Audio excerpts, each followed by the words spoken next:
قاری محمد طیب قاسمی کے YouTube channel کو سبسکرائب کیجیے اور امن کے پیغام کو پھیلانے میں ہماری مدد کیجیے اور نیچے دیے گئے ہوئے بیل آئیکن کو کلک کریں تاکہ ہر آنے والی نئی ویڈیو آپ کو براہ راست مل سکے۔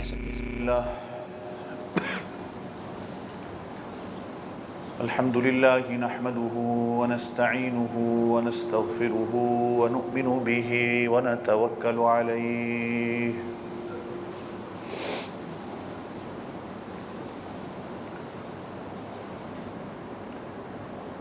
ونعوذ بالله من شرور أنفسنا ومن سيئات أعمالنا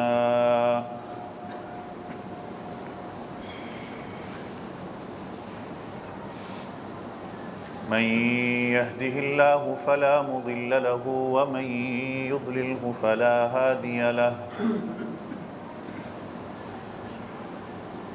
وأشهد أن لا إله إلا الله وحده لا شريك له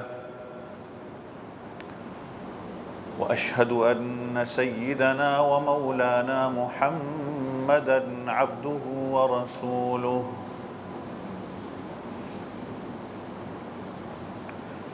صلى الله عليه وعلى آله وأصحابه وبارك وسلم تسليما كثيرا كثيرا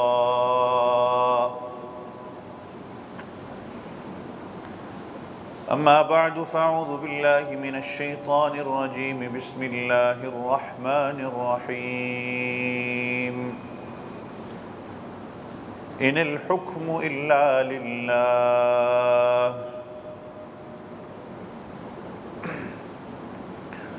آمنت بالله صدق الله العظيم وصدق رسوله النبي الكريم ونحن على ذلك لمن الشاهدين والشاكرين والحمد لله رب العالمين۔ ایک مرتبہ سارے ساتھی ذوق اور شوق کے ساتھ درود شریف پڑھ لیں۔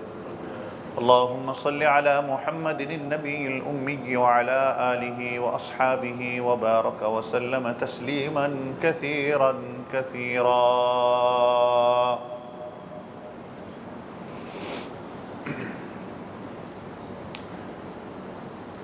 تمام تعریفیں اللہ رب العزت کے لیے جو میرا آپ سب کا اور کل جہاں کا پروردگار ہے۔ بے شمار بے حساب لا تعداد درود و سلام امام الانبیاء فخر دو عالم سید کائنات حضرت محمد الرسول اللہ سب کہہ دیں صلی اللہ علیہ وسلم کی ذات اقدس پر، آپ کے گھر والوں پر، آپ کی اولادوں پر اور آپ کے تمام صحابہ پر۔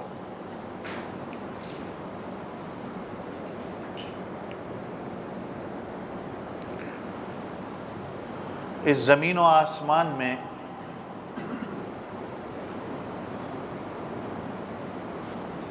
مرضی کس کی چلتی ہے؟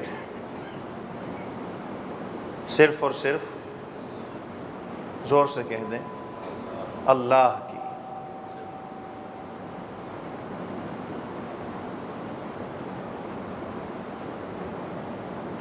ما شاء اللہ کان وما لم یشاء لم یکن۔ جو اللہ رب العزت چاہتے ہیں وہ ہوتا ہے، جو نہیں چاہتے وہ نہیں ہوتا۔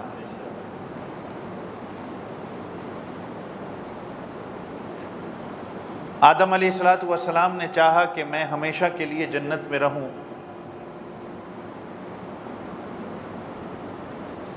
لیکن اللہ رب العزت کو یہ منظور نہیں تھا، تو مرضی کس کی چلی؟ اللہ کی۔ نوح علیہ السلام چاہتے تھے کہ میرا بیٹا کشتی کے اندر سوار ہو جائے،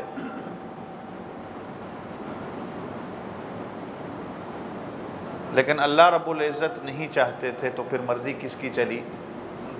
اللہ کی۔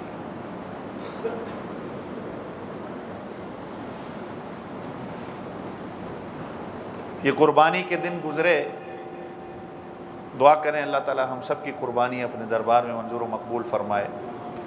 ابراہیم علیہ السلام چاہتے تھے کہ خواب میں جو دیکھا ہے اس کو پورا کر گزروں۔ بیٹے بھی چاہتے تھے کہ جو اللہ نے خواب میرے والد کو دکھایا ہے وہ خواب پورا ہو جائے۔ حضرت ابراہیم چھری کو چلانا چاہتے ہیں لیکن چھری چلتی نہیں ہے، تو مرضی کس کی ہوئی؟ اللہ کی۔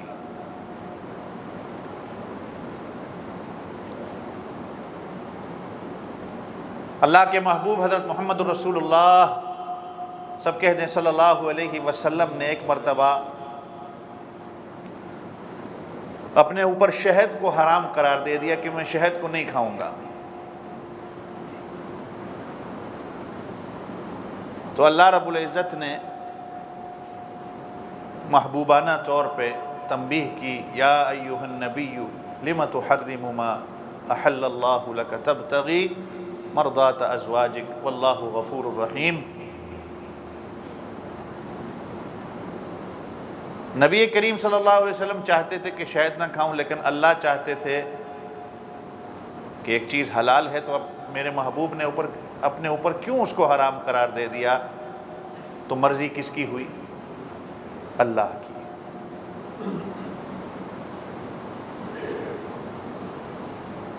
تو یہ بات طے شدہ ہے کہ زمین و آسمان پہ حکم مرضی صرف اور صرف اللہ کی ہے۔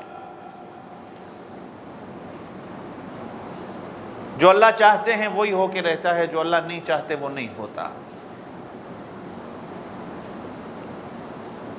قرآن پاک میں آتا ہے اللہ نے جب آسمان و زمین کو پیدا کیا، ائتیا طوعا او کرہا، میری طرف آؤ، خوشی کے ساتھ آتے ہو یا مجبوری کے ساتھ آتے ہو۔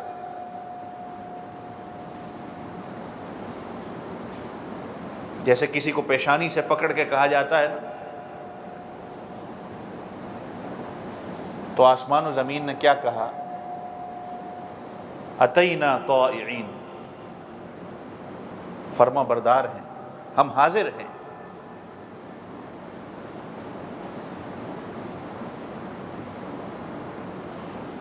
تو یہ جو کئی جمعوں سے اور عید والے دن بھی آپ حضرات کے سامنے جو بات چل رہی تھی، سب کچھ اللہ کا حکم ہے، اللہ کا حکم، اللہ کا حکم ہے، حکم خدا، حکم خدا ہے، بس۔ اس کے سامنے انسان اپنا سر نہیں اٹھا سکتا۔ کیا پدی اور پدی کا شوربہ اللہ رب العزت کے حکم کے سامنے۔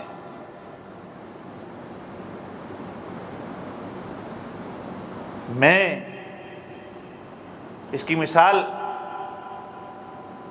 ہمارے بزرگان دین کہتے ہیں کہ بھنگی کی کیا جرت، بھنگی سمجھتے ہو نا، بھنگی کی کیا جرت کہ وہ بادشاہ کے سامنے آنکھ اٹھائے۔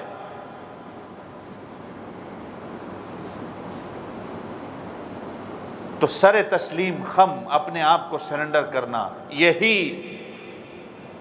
حضور پاک صلی اللہ علیہ وسلم نے صحابہ کو سکھایا۔ اسمعوا واطیعوا، سنو اور ماننے والے بن جاؤ۔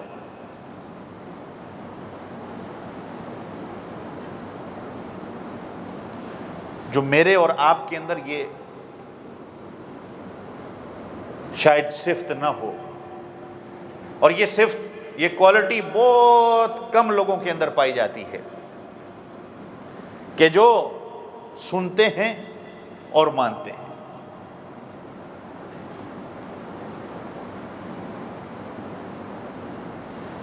بزرگان دین نے سننے کے 4 درجات بتائے ہیں۔ پہلا درجہ سننا، سمجھنا اور عمل کرنا، یہ مومن کی شان ہے، یہ مومنین کی صفت ہے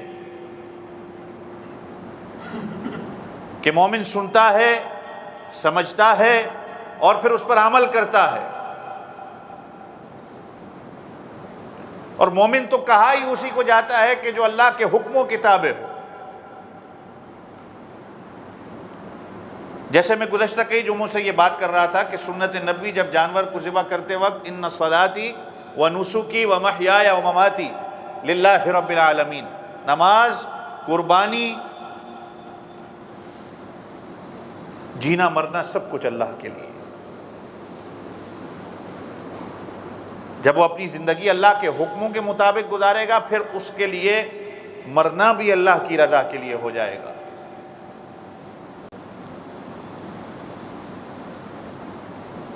اور یہ عید والے دن میں بات کر رہا تھا کہ ایک تو مثال اس کی جب دی بزرگوں نے، ایک تو اس کا معنی مفسرین نے یہ کیا کہ زندگی اللہ کے نام کی مطلب کہ سب کچھ اللہ کے حکم کے تابع ہو.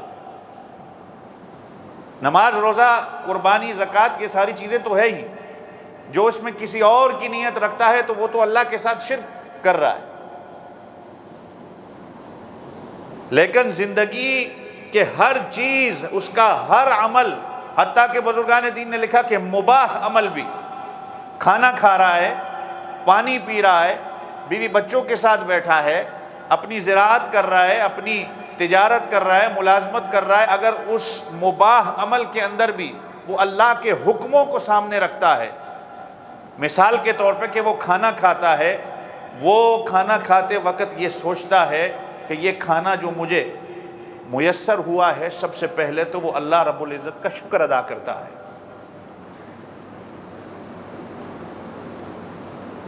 کہ اللہ نے مجھے یہ کھانا نصیب کیا ہے، ورنہ تو کتنے لوگ ایسے ہیں جن کو کھانا میسر نہیں ہوتا. یہ پانی جب وہ پیتا ہے، سید الطائفہ حضرت حاجی امداد اللہ مہاجر مکی رحمۃ اللہ علیہ، حضرت تھانوی رحمۃ اللہ علیہ سے ایک دفعہ کہا کہ اشرف علی جب ٹھنڈے پانی کو پیتے ہو تو ٹھنڈے پانی کو اس طرح پیو کہ روئیں روئیں سے اللہ کا شکر ادا ہو. ایک ایک خون کا قطرہ تمہارا اللہ کا شکر ادا کرے، کیونکہ یہ ٹھنڈا پانی اللہ کی بہت بڑی نعمت ہے.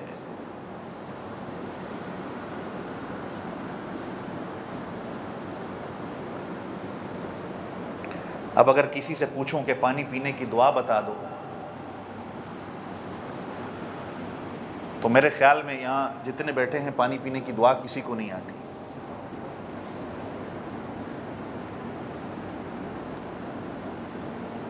بسم اللہ الحمدللہ تو ہم پڑھتے ہی ہیں، ٹھیک ہے، اچھی بات ہے. حدیث پاک میں ایک دعا ملتی ہے، الحمدللہ الذی سقانی عذبا فراتا برحمتہ ولم یجعلہ ملحا اجاجا بذنوبنا. کہ تمام تعریفیں اس اللہ رب العزت کے لیے جس نے ہمیں یہ پانی میسر کیا، پلایا، ٹھنڈا اور میٹھا، اپنی رحمت کی وجہ سے. وَلَمْ يَجْعَلْهُ مِلْحًا اُجَاجًا بِذُنُوبِنَا، میرے اور آپ کے گناہوں کی وجہ سے اس نے اس پانی کو کڑوا نہیں کیا. اور اگر میرے اور آپ کے گناہوں پہ اللہ کی ذات گرفت کر لے تو کیا خیال ہے ہمیں یہ نعمتیں کبھی میسر ہوں گی؟ یہ تو ڈھیل ہے. بزرگان دین جس کے طرح شعر میں کہتے ہیں نا کہ نہ جا اس کے تحمل پہ کہ بے ڈھب ہے گرفت اس کی، نہ جا اس کے تحمل پہ کہ بے ڈھب ہے گرفت اس کی، اور ڈر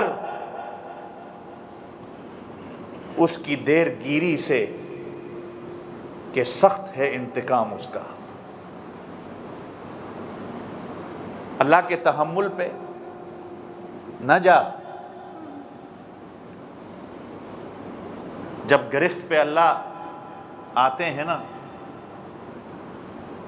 تو پھر سب کچھ تہس نہس ہو جاتا ہے. اور دیر، یہ جو میں اور آپ آج گناہ کر کے سینہ چوڑا کرتے ہیں نا، یہ اللہ ڈھیل دے رہا ہے، یہ ڈھیل ہے. نہ جا اس کی دیر گیری پہ. ایک گناہ کیا، میں صحیح سالم ہوں، دوسرا گناہ کیا میں صحیح سالم ہوں، تیسرا گناہ کیا میں صحیح سالم ہوں، اس کی دیر گیری پہ نہ جا، کیونکہ جب انتقام ہوگا تو سخت ہے انتقام اس کا۔ آج میں اور آپ، ہمارا گھر جو ہے نا، اگر ہماری بیوی ہماری بات نہیں مانتی تو ہم کیا کہتے ہیں کہ یہ میرا گھر ہے، یہ میرا گھر ہے، میری مان کے چلے گی، نہیں مان کے چلتی تو جا اپنی ماں کے گھر۔ حالانکہ اس نے کیا، کوئی ہماری خدمت کے اندر کمی بیشی تھوڑی سی کر دیتی ہے، یا کوئی معاملہ ایسا ہو جاتا ہے تو ہم کیا کہتے ہیں کہ یہ میرا گھر ہے، میری مان کے چل، نہیں تو اپنی ماں کے گھر جا۔ بیٹا اگر رات کو تھوڑا سا دیر سے گھر آ جائے یا کہیں اس کی محفل غلط ہو جائے تو باپ کیا کہتا ہے کہ یہ میرا گھر ہے، یا میرے قانون چلیں گے، میرے قانون کے مطابق اگر تو اس وقت تک گھر آتا ہے تو ٹھیک، نہیں تو تو بھی گھر سے نکل جا۔ کہتے ہیں کہ نہیں کہتے؟ حالانکہ میں اور آپ کیا ہیں، ہم ضعیف ہیں، کمزور ہیں، ناقص ہیں، چھوٹی سی اللہ نے ہمیں جو ہے وہ جاگیرداری دے دی اگر گھر کے اندر، تو میں اور آپ کتنا، ہمارا حوصلہ یہ ہے۔ اور اللہ کا حوصلہ دیکھو جو کائنات کا مالک ہے، جس نے مجھے اور آپ کو پیدا کیا، ہم گناہ پہ گناہ کر رہے ہیں، لیکن اللہ رب العزت کا حوصلہ دیکھو۔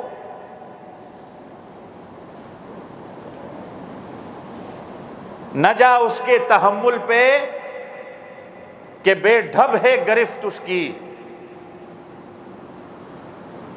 اور ڈر اس کی دیر گیری سے کہ سخت ہے انتقام اس کا۔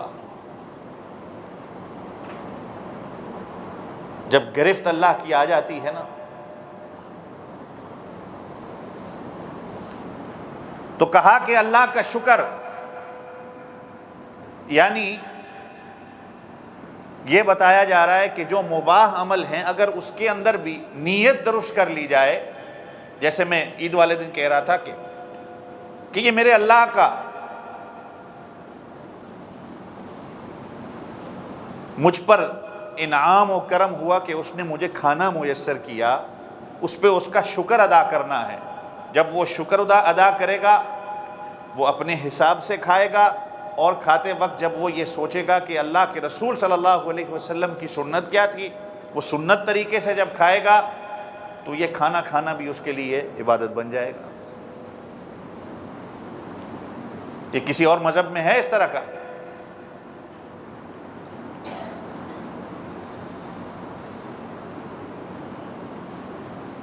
کہ حضرت عبداللہ ابن عمر بن عاص رضی اللہ عنہ جب کہتے ہیں کہ اللہ کے رسول میں تمام رات عبادت کروں گا،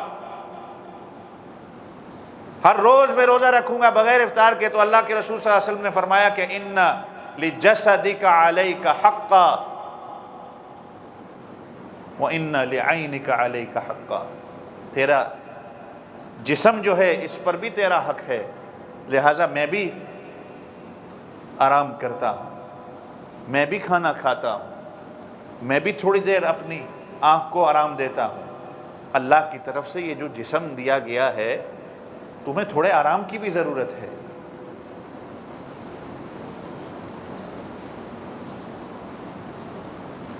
ایک معنی تو یہ کہ زندگی اللہ کے حکموں کے مطابق، دوسرا معنی جو مباح عمل ہیں وہ بھی اللہ کے حکموں کے مطابق نیتوں کو درست کر کے، ہر کام اگر اللہ کی منشا کو سامنے رکھ کے کیا جائے تو وہ کام بھی میرے اور آپ کے لیے عبادت بن جائے گا۔ تو سننا سمجھنا بعد میں کر رہا تھا کہ بزرگان دین نے 4 درجے رکھے ہیں۔ ایک جو سنتا ہے اس پر عمل کرتا ہے، یہ مومن کا شیوا ہے۔ سمعنا واطعنا، جہاں اللہ کے حکم کی بات آتی ہے وہ اپنا سر جھکا دیتا ہے اور اللہ کے حکم کو بجا لاتا ہے، یہ مومن کی شان ہے۔ نمبر 2، جو سنتا ہے سمجھتا بھی ہے لیکن عمل کرنے میں کمی کوتاہی کرتا ہے، یہ فاسق کی نشانی ہے۔ کہ مومن تو وہ ہے، ایمان اس کا سلامت ہے، لیکن عمل کرنے میں وہ کمی کوتاہی کر رہا ہے تو یہ فاسق کی نشانی ہے۔ اور تیسرا درجہ جو سنتا ہے لیکن سمجھتا نہیں ہے، یہ منافق کی نشانی ہے۔ اور چوتھا درجہ جو نہ سنتا ہے، جو نہ عمل کرتا ہے، جو نہ سمجھتا ہے، وہ کافر ہے۔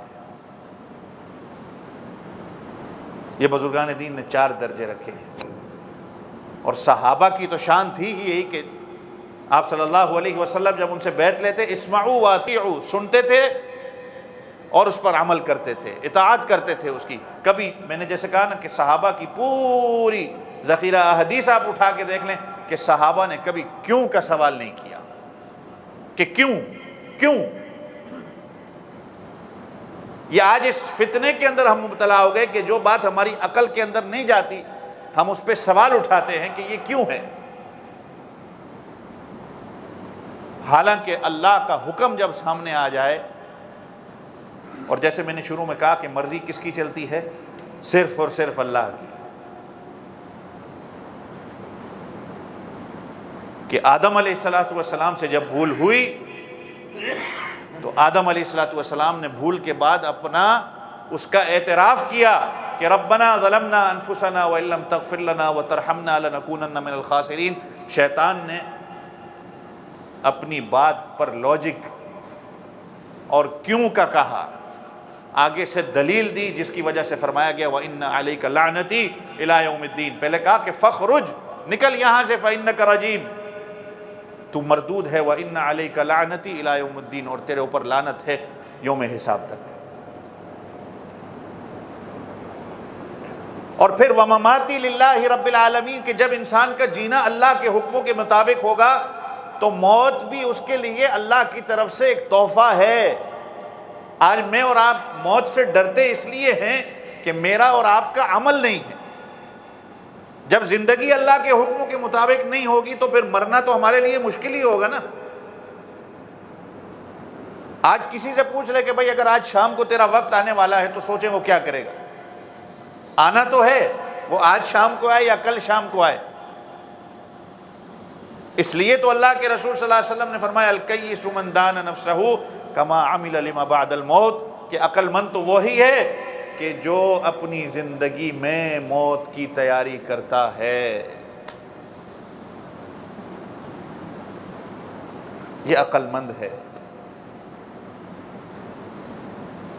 اور ہمارے لیے تو قربان جائیں، دیکھیں آپ آج کیا روز اس ملک کا جہاں ہم رہتے ہیں یہاں کا اخبار اٹھا کے دیکھ لیں، ہر روز تقریباً 5 سے 6 یا کم سے کم ایک تو خودکشی روزانہ ہوتی ہے۔ بلڈنگ سے کسی نے چھلانگ لگا لی، بلڈنگ سے چھلانگ لگا لی، برج سے لگا لی، پانی میں لگا، یہ روزانہ کی ہے۔ آپ بھی نیوز پڑھتے ہیں، میں بھی پڑھتا ہوں۔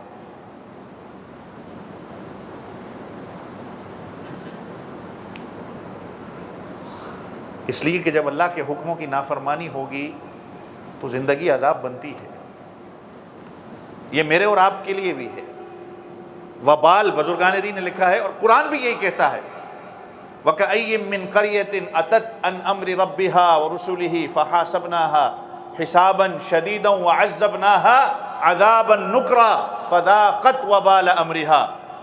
اللہ کہتے ہیں کہ یہ بستی والے، کئی بستی والے ایسے کہ جب اللہ کا اور ان کے رسول کا حکم ان کے سامنے آ جاتا تو یہ ان حکموں کے اندر کمی پیشی کرنا شروع کر دیتے تھے، حکموں کو مانتے نہیں تھے، نافرمانی کرتے تھے۔ فَحَاسَبْنَاهَا حِسَابًا شَدِيدًا، پھر ہم نے ان کو ایسا حساب سختی سے ان کا لیا، وَعَذَّبْنَاهَا عَذَابًا نُكْرًا، اور پھر ایسا ہم نے ان کو عذاب دیا، فَذَاقَتْ وَبَالَ أَمْرِهَا، یہ سارا کوئی نتیجہ ہے جو انہوں نے کیا۔ جب اللہ کے حکم کو انسان توڑتا ہے تو وبال اس کو اس زندگی میں ہی نظر آتا ہے کہ اللہ کے حکم توڑنے کی وجہ سے یہ میرے اوپر وبال آیا ہے۔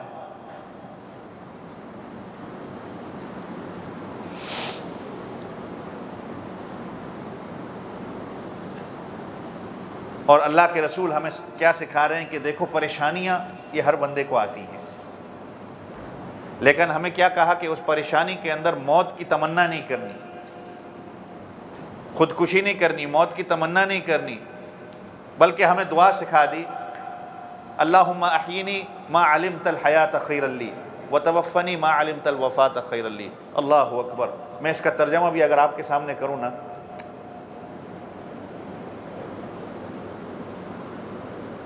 یہ سب کچھ اللہ کے رسول صلی اللہ علیہ وسلم کے طفیل ہمیں ملا ہے۔ اللہم احیینی ما علمت الحیات خیرا لی، اللہ جب تک تو جانتا ہے میرے لیے زندگی بہتر ہے تو مجھے زندگی دے، وتوفنی ما علمت الوفات خیرا لی، اور جب تو جانتا ہے میرے لیے وفات ٹھیک ہے تو تو مجھے موت دے دے۔ عربی میں نہیں یاد کر سکتے، کم سے کم اردو میں تو ہم کہہ سکتے ہیں، اپنی زبان میں تو کہہ سکتے ہیں، اللہم توفنا وانت راض عنا۔ نبی علیہ الصلوۃ والسلام یہ بھی دعا کر رہے ہیں، اللہ تب موت دے جب تو میرے سے راضی ہو جائے۔ اور ایک اور دعا اللہ کے رسول صلی اللہ علیہ وسلم کرتے تھے کہ اللہ میری زندگی کے اندر برکت دے، میری ہر پریشانی کو دور فرما، اور جب تجھے لگتا ہے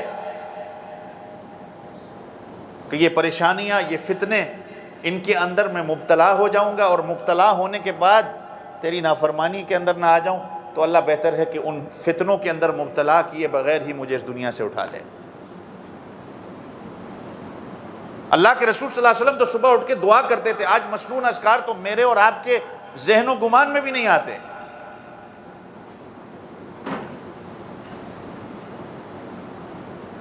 پہلے کچھ وقت ہوا کرتا تھا کہ قرآن کی تلاوتیں ہوا کرتی تھیں گھروں کے اندر،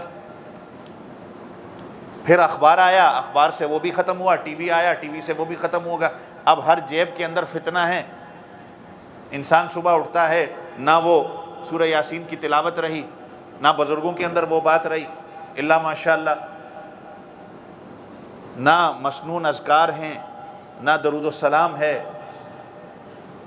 حضور صلی اللہ علیہ وسلم تو اٹھتے تھے، اللہم انی اسألک خیر ھذا الیوم وفتحہ ونصرہ، اللہ میں اس دن کی خیریت تجھ سے مانگتا ہوں، جو آسانیاں ہیں میرے اوپر کھول دے، میری مدد فرما۔ کتنی مسنون اذکار، کم سے کم ہم چھوٹے موٹے یہ اذکار ہی سیکھ لیں۔ بحث، ہم بیٹھ جائیں گے، بحث ایسی چھڑ جائے گی جیسے اس سے بڑا مفتی کوئی نہیں ہے۔ کوئی بحث کرے گا کہ فلاں مفسر نے یہ کہا، فلاں نے یہ کہا، فلاں نے یہ کہا، ہر بندہ اپنی بات کرنے پہ، آج جگہ جگہ، ناراض نہیں ہونا میری بات پہ، جو چوک اور چوراہا ہے وہاں پر بیٹھ کے ہر بندہ مفتی بنا ہوا ہے، لیکن اس سے پوچھا جائے فجر کی نماز پڑھی؟ انہیں نہیں پڑھی۔ مسنون اذکار کیے، قرآن کی تلاوت کی؟ نہیں کی۔ فجر کی نماز جس سے دن شروع ہوتا ہے، جب وہی نہیں کیا ہو، مسنون اذکار حضور صلی اللہ علیہ وسلم جو اذکار پڑھتے تھے وہی نہیں کیے ہوں، اور میں بیٹھ کر جو ہے وہ مفتی بن جاؤں اور فتاویٰ دینا شروع کر دوں، تو میرے سے بڑا بے وقوف کون ہوگا؟ اعمال ہی درست نہیں ہے۔ جب پرانی قومیں، پرانے لوگ اسی وجہ سے تباہ ہوئے کہ آپس میں بحث، لڑائی جھگڑا، انبیاء کے ساتھ دلیل، اللہ کے حکم کو چھوڑ دیا۔ جب اللہ کا حکم ٹوٹتا ہے تو پھر اللہ ڈھیل دیتے ہیں، ڈھیل دیتے ہیں، ڈھیل دیتے ہیں۔ جب وقت آتا ہے پھر وہی وبال تمہارے اوپر پڑتا ہے کہ فرعون جس طرح کہا کرتا تھا کہ الیس لی ملک مصر وہذہ الانہار تجری من تحتی، یہ تم دیکھتے نہیں ہو یہ نہریں، اس ملک مصر کو دیکھو، یہ دریا جو بہتا ہے یہ میرے حکم سے بہتا ہے۔ اللہ رب العزت نے اسی دریا کے اندر غرق کر دیا۔ قارون جو اپنے وقت کا بلینئر ہوا کرتا تھا، اس وقت بھی لوگ کہتے تھے، قرآن کہتا ہے یا لیت لنا مثل ما اوتی قارون، کہ کاش یہ جو قارون کے پاس خزانہ ہے ہمیں بھی اس طرح مل جائے۔ اس وقت بھی لوگ یہ تمنا کرتے تھے، لیکن کیا ہوا؟ فخسفنا بہ وبدارہ الارض، کہ اللہ نے اس کے خزانے کے ساتھ، اس کے محل کے ساتھ اس کو زمین کے اندر دھنسا دیا۔ قوم عاد ہے، قوم سمود ہے، کہ کیسے کیسے، پتہ نہیں آپ لوگوں نے ان کے وہ محلات قوم سمود کے ابھی بھی دیکھے ہوں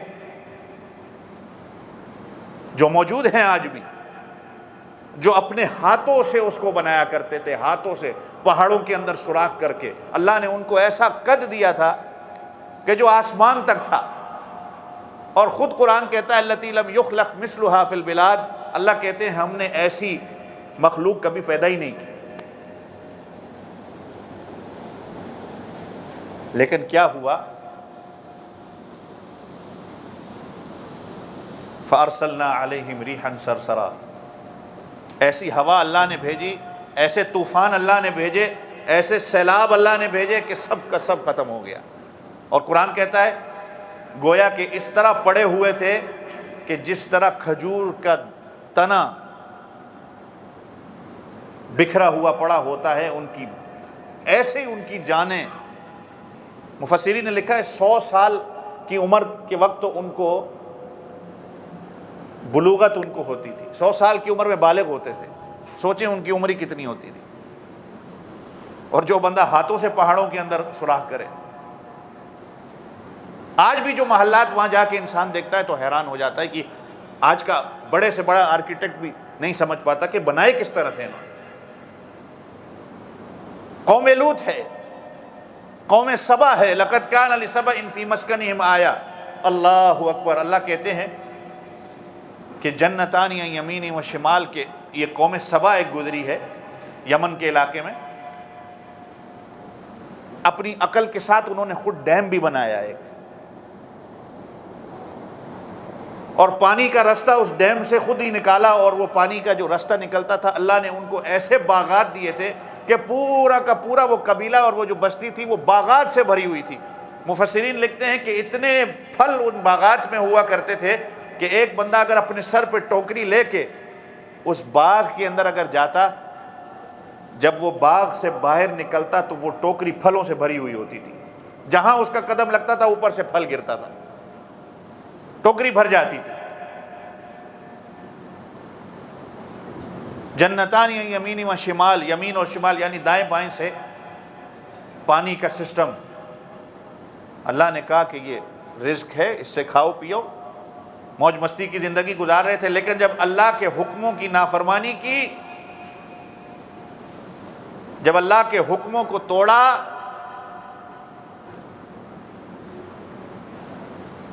تو پھر اسی علاقے کے اندر اللہ نے ایسا سیلاب بھیجا کہ کوئی درخت وہاں باقی نہیں رہا، کہ اللہ کے حکم کو جب انہوں نے توڑا۔ یہ قرآن میں جو قصے آتے ہیں یہ محض سٹوری کے لیے نہیں ہیں، قصے کہانیاں سنانے کے لیے نہیں ہیں، لوریاں دینے کے لیے نہیں ہیں، یہ سبق سیکھنے کے لیے ہیں کہ صرف اور صرف حکم جو ہے وہ کس کا ہے؟ اللہ رب العزت کا ہے۔ آج میں نے جیسے کہا، ہم چھوٹے سے گھر کے اندر میری جو جاگیرداری ہے، میرے قانون کو کوئی توڑتا ہے تو میں اس سے کیسے جو ہے وہ کہتا ہوں کہ یہ میرا گھر ہے۔ بیوی کو ہم کہتے ہیں میری مان کے چلتی ہے تو چل، نہیں تو اپنی ماں کے گھر جا۔ بیٹے سے کہتے ہیں میری مان کے چلتا ہے تو چل، نہیں تو اس گھر سے نکل۔ تو اللہ کے حکموں کو میں اور آپ جب توڑتے ہیں تو اللہ کا حوصلہ کتنا بلند ہے۔ اور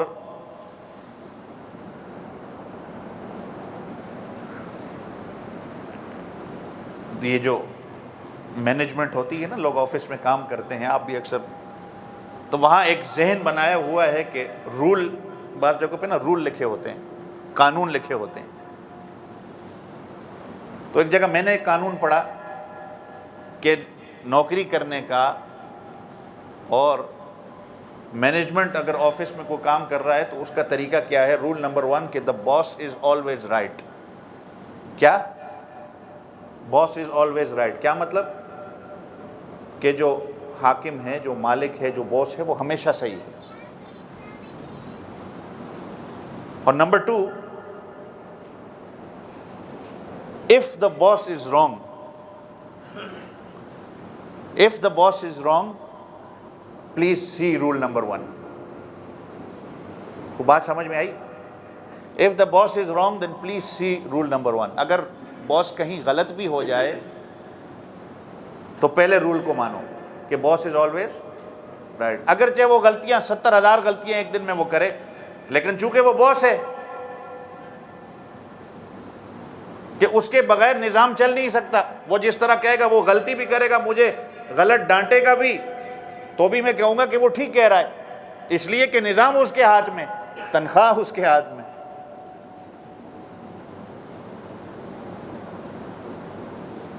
تو اللہ رب العزت جو اس کائنات کو چلا رہے ہیں، اس نظام کو چلا رہے ہیں، تو اللہ کے جو حکم ہمارے لیے ہیں کیا وہ غلط ہو سکتے ہیں؟ تو زندگی انسان جب اللہ کے حکموں کے مطابق گزارنے والا بن جاتا ہے تو پھر موت بھی اس کی اللہ کے حکموں کے مطابق ہوتی ہے. پھر موت اس کے لیے تحفہ ہوتی ہے، وہ موت سے ڈرتا نہیں ہے.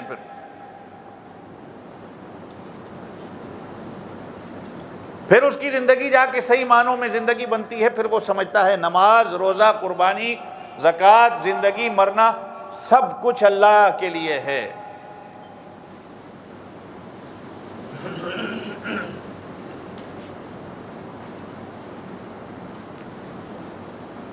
سلطنت مغلیہ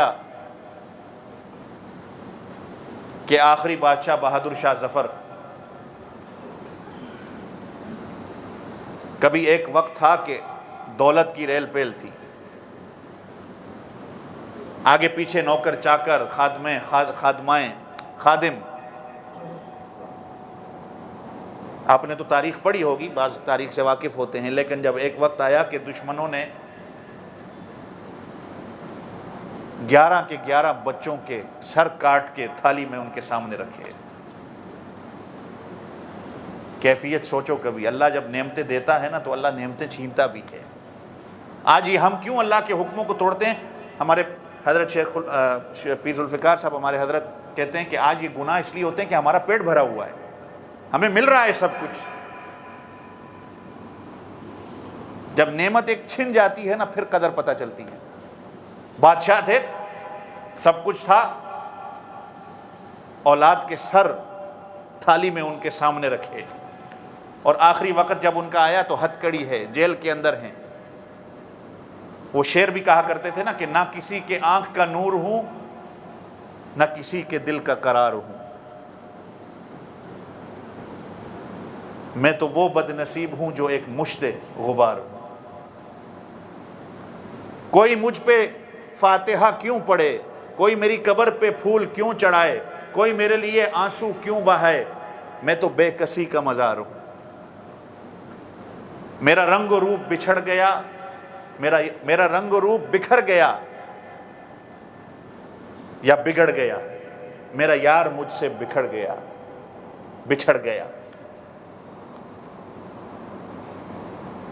اور جو چمن خزاں سے اجڑ گئی، میں اسی کی فصل بہار ہوں.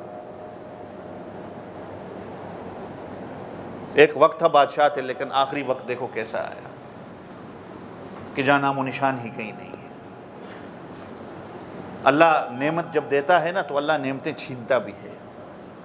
اس لیے میں نے کہا کہ نہ جا اس کے تحمل پہ کہ بے ڈھب ہے گرفت اس کی، اور ڈر اس کی دیر گیری سے کہ سخت ہے انتقام اس کا. اللہ حوصلہ اللہ کا بہت بلند ہے، بہت بڑا حوصلہ ہے. اللہ ڈھیل دیتا ہے انسان کو، لیکن جب وہ ڈھیل کے بعد بھی سینہ چوڑا کر کے چلتا ہے نا تو ایک وقت آتا ہے کہ وبال اس کے اوپر آتا ہے. پھر کیسی کیسی نعمتیں پھر اللہ چھینتے ہیں کہ اس کے ذہن و گمان میں بھی نہیں ہوتا. آج میں اور آپ گناہ کرتے ہیں، ہم سمجھتے ہیں کچھ بھی نہیں ہے، جو بھی نہیں رنگتی. یہ سوچو کہ حکم کس کا ٹوٹ رہا ہے؟ جس نے آسمان و زمین کو پیدا کیا، کہ آسمان و زمینوں کو پیدا کرنے کے بعد بھی اس نے کہا میری طرف آؤ، خوشی کے ساتھ آتے ہو یا مجبوری کے ساتھ آتے ہو؟ اتینا طاعین. آسمان و زمین نے کہا اللہ ہم حاضر ہیں، ہم تیرے فرما بردار ہیں. تو بزرگان دین کہتے ہیں ہم سے تو وہ جانور ہی اچھا کہ جو اپنے مالک کی سن کے اپنے کھانے کو چھوڑ دیتا ہے. ہم سے تو وہ جانور ہی اچھا ہے، اس کی وفاداری اپنے کہ ایک روٹی کی خاطر اپنے مالک کے در کو نہیں چھوڑتا۔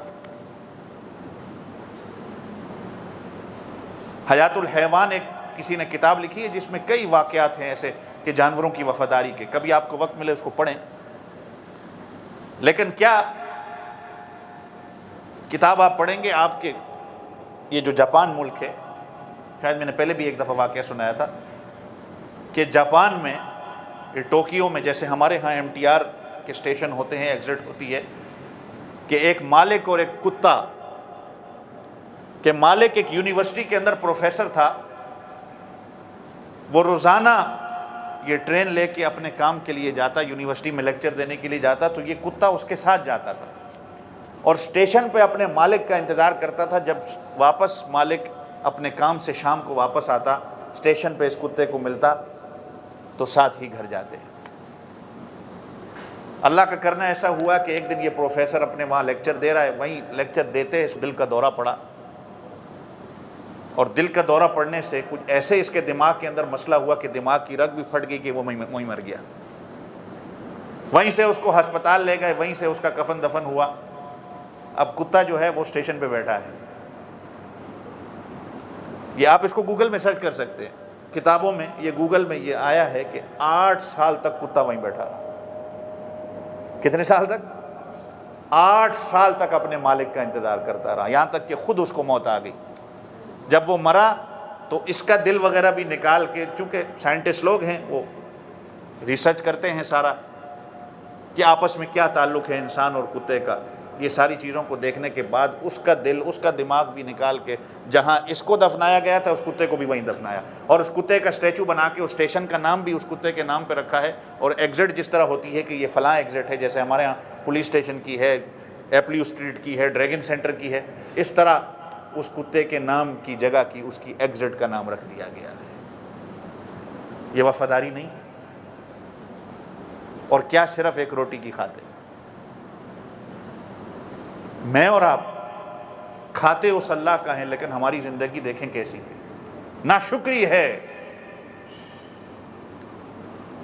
میں نے کہا نا کہ ٹھنڈا پانی پیتے وقت بھی کہ حضور پاک صلی اللہ علیہ وسلم نے جہاں کہا کہ مجھے دنیا کی جو نعمتیں پسند ہیں، دنیا کی کیا کیا چیزیں پسند ہیں، اس میں حضور پاک صلی اللہ علیہ وسلم نے ایک چیز کہا کہ مجھے ٹھنڈا پانی پسند ہے۔ یا آج گرمی کا موسم ہے، ٹھنڈا پانی ہمیں میسر ہو رہا ہے، کبھی بیٹھ کے، میں نے تو جیسے کہا ہمیں تو پانی پینے کی دعا ہی نہیں پتا